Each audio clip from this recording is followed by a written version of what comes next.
본 의원은 5달 후로 다가온 상동 영무예당 아파트 입주가 시작되면 발생하게 될 교통대란과 주차난에 대해 정읍시가 특단의 대책을 세워야 한다는 말씀을 드리고자 5분 자유 발언을 하게 되었습니다. 상동 영무예당 입주와 관련해서 그동안 많은 언론과 시민들이 우려했던 일이 코앞으로 다가왔습니다. 내장상동 학산고등학교와 금붕천을 사이로 대림, 현대 2차, 우미, 대우드림체, 엘드 스목통, 휴먼시아 2단지, 휴먼시아 3단지, 대광 로제비앙, 미가, 제일 오투그란데 등 10개 아파트 3,583세대가 살고 있습니다. 여기에 삼성 쉐르빌이라는 다세대 주택 80세대를 합하면 총 3,663세대의 약 9천여 명의 주민이 살고 있습니다. 이런 상황에서 5개월 후면 386세대에 달하는 영무예다음 아파트 입주가 시작됩니다.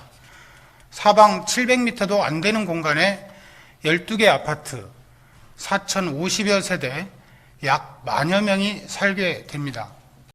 어지간한 서너 개 수준이 될 것입니다. 그동안에도 출퇴근 시간과 등하교 시간에 만성적인 교통 혼잡과 야간 주차 대란으로 많은 시민들이 불편을 겪고 있습니다.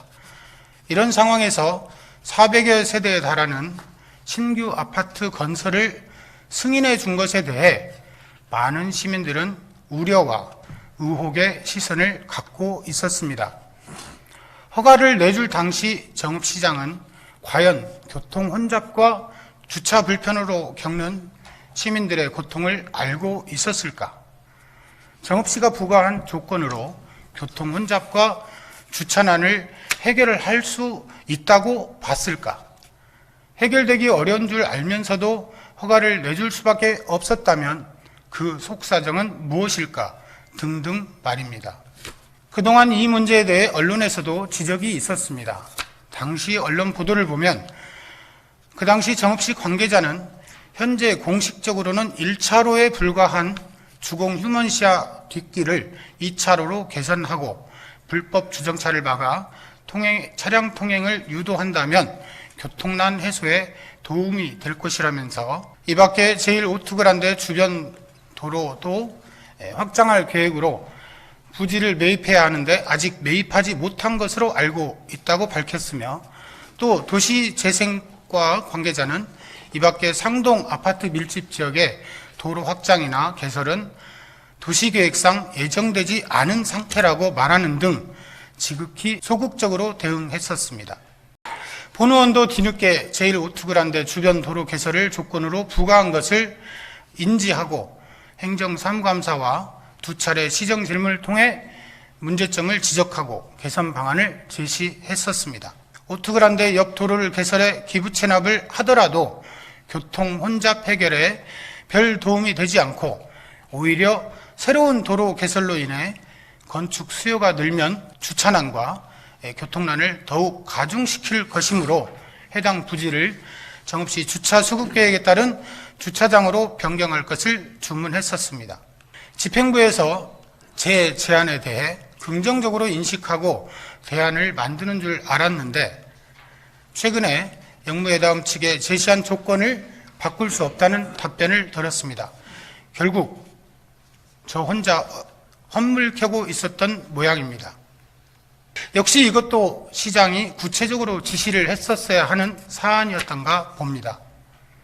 불보듯 뻔한 일이었음에도 불구하고 관계 부서에서 이렇다 할 대안을 만들지 못하는 동안 아파트 건축 공사가 마무리되어 가고, 최근 부과 조건이었던 휴먼시아 3단지 옆 인도를 축소하여 2차선 도로를 만드는 공사가 시작되었습니다. 공사 중에 보행에 불편을 겪는 어르신들의 모습을 본 시민들의 제보가 있었습니다. 더 나아가 정읍시의 소극적인 조건 부과 내용을 알고 격분한 시민들의 항의도 있었습니다. 이학수 시장님과 관계부서 공직자들에게 감히 말씀드립니다. 내가 결정했던 일이 아니라고 전임자들에게 책임을 돌린다면 시민들이 어떻게 생각하겠습니까? 정읍시의 재정이 어려워서 도로를 개설할 수 없다는 말도 통합재정안정화기금에 약 1,600여억 원이 쌓여있는 상황에서는 통하지 않을 것 같습니다. 설마 몇 년 지나면 정읍시는 소멸도시가 될 것이기 때문에 조금만 견뎌보자고 주장하지는 않으시겠지요. 옛말에 토끼를 보고 사냥개를 생각해도 아직 늦지 않고 양을 잃고 우리를 고쳐도 늦지 않다는 말이 있습니다. 이제라도 영무회담 입구에서 오투그란데까지 충분한 인도가 확보된 최소한 3차선 도로로 확장하고 금분교 주변 가각정리, 금분교에서 순정축첩 사거리까지는 4차선으로 확장해야 합니다. 영무회담 바로 인근의 한 교회는 도로 확장을 대비해서 교회 건물을 대지 경계선에서 멀찌감치 띄어서 짓기도 했습니다. 나아가 본 의원이 그동안 지속적으로 주장해온 대림아파트와 오투그란데 사이에 공영주차장을 만들어서 이 지역 야간 주차 문제를 해결해 주시기 바랍니다. 시장님의 용단을 간절히 기대합니다. 마지막으로 한 말씀만 덧붙이겠습니다. 앞으로는 일정 규모 이상의 아파트나 대형 건축물의 신축 허가에 따른 조건을 부과할 경우 즉시 의회에 보고도 하고 시민들에게 공개해 주시기 바랍니다. 공개에서 발생할 부정적 효과보다는 예상되는 문제점을 집단 지성으로 해결하는 긍정적 효과가 분명히 클 것입니다.